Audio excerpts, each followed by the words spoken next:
It's Friday morning. மாவு கடைசியாக இருக்கவே கூடவே பிளெயின் தோசையாக ஊற்றாமல் கொஞ்சமாக ஆனியன்லாம் போட்டு ஆனியன் தோசையாக ஊற்றலாம் அப்படின்ட்டு. இந்த தோசைக்கல்ல ஊத்தப்பம்னாலும் சரி தோசைனாலும் சரி ரோஸ்ட்டு சூப்பராக வரும்.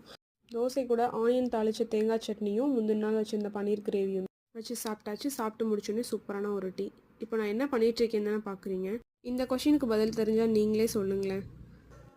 உங்களெல்லாம் நான் ஏன் கூப்பிட்டுருக்கேன்னா வந்து இப்போ நான் என்ன உங்கள்கிட்ட சொல்கிறது, தேவையில்லாத ஐடியாலாம் கொடுத்துட்டு நம்மளை இறக்கி விட்டு வெடிக்க பார்க்குறானே. லேடிஸ் ஃபிங்கர் வெஜிடபிள்க்கும் என்னோட விரலையும் பிடிச்சி இதில் எது உண்மையான லேடிஸ் ஃபிங்கர்னு கேட்குறாரு. உங்கள் யாருக்காவது பதில் தெரிஞ்சால் சொல்லுங்களேன். எனக்கு இதுக்கு பதில் தெரியாமல் திண்டாடி தான் நான் உங்கள்கிட்ட கொஷின் கேட்குறேன். தாங்க முடியலடா சாமின்னு சொல்லிட்டு லஞ்சும் முடிச்சுட்டு ஈவினிங் கிளைமேட் சூப்பராக இருந்தது. ஸோ டீயை போட்டுட்டு நான் வரண்டாக்கு போயிட்டேன். அங்கே போட்டிக்கோ முன்னாடி கிளைமேட்டை என்ஜாய் பண்ணிவிட்டு டீ குடிக்கிறது ஒரு தனி சுகம் தான். நீங்களும் இப்படி என்ஜாய் பண்ணியிருக்கீங்களான்னு கமெண்ட் செக்ஷனில் சொல்லுங்கள்.